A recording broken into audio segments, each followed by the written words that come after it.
Currently editing my second book, Dying with Regrets. So, I want to pick up from where we last left off, and this chapter now is called Don't Stop Now. It's where I'm going to be explaining about how I went to go back to Venezuela, but they wouldn't let me in. There were some issues, and then I ended up going down a different pathway in my life. So, this chapter really is about how sometimes life takes us down different pathways. So, let's get started. Only just a few days after this life-changing trip, I had a flight booked to return to my beloved Venezuela over the Christmas period.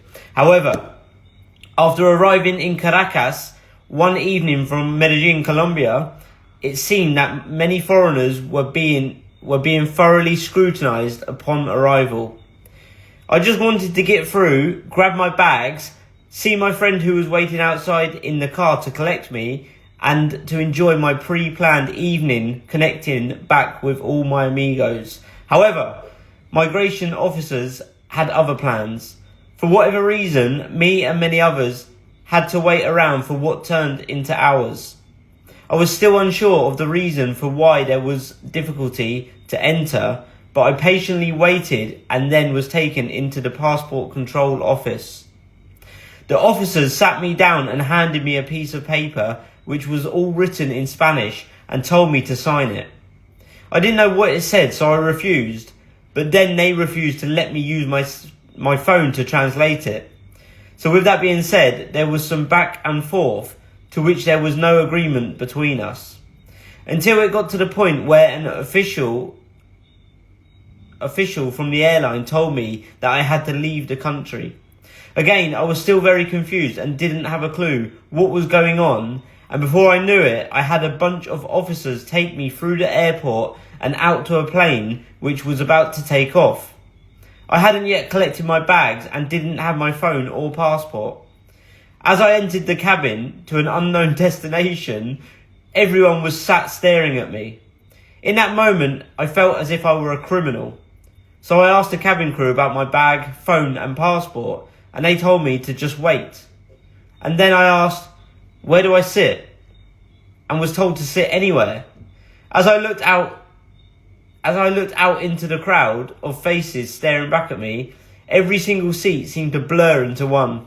I froze, and then a member of the cabin crew guided me to an empty seat. As I sat down, I was given my phone, but not my passport, and then heard the pilot announce, This flight is now departing to Bogota." In my mind, I replied with, "Bogota," knowing that I flew from the lovely hot Medellin and wasn't dressed appropriately to tackle the Baltic temperatures of Bogota. I asked the staff if my bags were on board, which they didn't know. Arriving at Bogota airport gone 1 a.m. the next morning, me and a Mexican dude were taken round the back of migration and into the office. As we sat waiting, a Colombian officer came with our freshly stamped passports and told us to go. I looked down to see that I had been granted 15 days in the country because of this issue in Venezuela, so I couldn't even make plans to stay in the country with my Colombian friends over Christmas. This was too much for one night, so I went straight upstairs to the airline's main office, but after being rejected by every staff member I spoke to, I finally made the decision to go and find somewhere to sleep. After arriving at a pod hostel in the city centre gone 2 a.m, I asked for extra blankets and tucked myself in for the night. Waking up in the morning, I thought I'd just go to the airport and collect my bags, but that wasn't the case. After multiple messages and emails back and forth, nobody could tell me where my belongings were. After 5 days of living in the same clothes, I finally got an email to tell me it was time to come and collect my things from the same unhelpful office back at the airport. I arrived, and when I finally managed to get my bag back, it looked like someone had tied it to the plane and dragged it down the runway. But other than that, I was very happy to get my things back, despite my Venezuelan PIN badge being missing. After all this commotion, I realised that this was the universe sending me signals to tell me that it's sending me in a different direction and down a different path. So I listened to it. As much as I so desperately wanted to return to Venezuela, something was whispering, not right now. And I decided to revisit and readjust my initial plans. For quite a while, I've been telling myself that next year, I'd probably head back over to Asia. Well, maybe this was the sign to say that now it's the time. And also, something was telling me that it's time to go back and see your loved ones in England. As much as I was loving the life in Latin America and didn't miss England other than my family, after my recent spiritual journey, something was guiding me back to the UK. So with that being said, I decided to start looking at flights back to England before Christmas. Within a couple of weeks, I had flown up to the Dominican Republic and also had a flight booked back to the UK. I told only my sister about my plan, which was to return to England on Christmas Eve to surprise all my family. As I was sat there in a cafe on my last day, just before I closed the final page on my Latin American journey, I went back over all my travel goals and thought I'd make a plan. This was so I didn't get stuck back in the UK for too long. That evening I waved goodbye to Latin America as I flew back to England. I told my sister what time I needed collecting and also told her to bring the Santa costume I had hidden upstairs at my parents' house. Arriving back in cold and cloudy England was a huge shock to my nervous system, seeing as I now had warm Latino blood. As we were getting closer to home, my sister pulled the car over so I could get changed into my disguised costume. And as I was putting the long red trousers and the big black boots on, she decided to call my dad to tell him that she would be back soon and that she's going to serve up dinner. However, my impatient dad had other plans. He told my sister that he couldn't wait a minute longer as he had to go out to deliver some Christmas cards. My sister frantically came up with excuses to keep my dad there, and I was now putting the rest of the costume on in the car as we drove back as quickly as we could. The plan was for my sister to go in first, sit down, and set up her phone camera to catch it all on video. So she went in, and as quick as she could, I waited in the car for a moment.